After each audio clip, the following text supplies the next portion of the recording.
Les problèmes majeurs évoqués dans le domaine de l'immobilier, c'est très souvent l'insécurité foncière, le manque de lisibilité des procédures d'acquisition et l'indisponibilité des financements adaptés.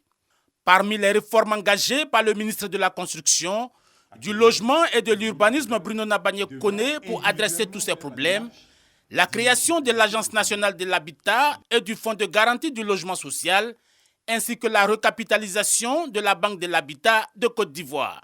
L'ambition ici, c'est vraiment de maîtriser l'occupation de l'espace, c'est de planifier l'occupation de cet espace, c'est éviter d'avoir à courir comme on a eu à le faire par le passé, après l'installation des populations un peu partout.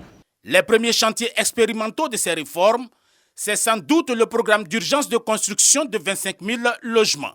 20 000 à Abidjan et 5 000 à l'intérieur du pays, précisément à Yamoussoukro, Bouaké, San Pedro et Korogo, en immeubles collectifs dont 50% en location-vente, 20% en location simple et 30% en achat direct. C'est de faire en sorte que tout ne soit plus concentré sur Abidjan, de faire en sorte que le développement se déplace vers l'intérieur du pays, de faire en sorte que nous ayons des villes secondaires qui soient elles aussi attractives au plan économique.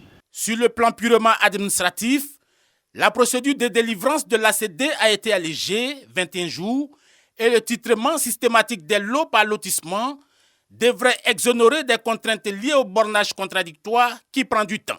Des missions de terrain ont été organisées en vue de réduire le stock des dossiers en cours d'instruction et accélérer les délais de délivrance des actes administratifs. Cela nous a permis de passer d'une moyenne de 4 500 ACD entre 2013 et 2018 à 12 200 ACD signés, par exemple, en 2022. Le soubassement de ces changements, c'est le Code de la construction et de l'habitat adopté en juin 2019. D'autres chantiers, comme l'adressage des rues du district d'Abidjan et l'élaboration des plans d'urbanisme directeurs pour 80 localités à l'intérieur du pays, devraient donner un visage moderne et plus reluisant aux villes ivoiriennes.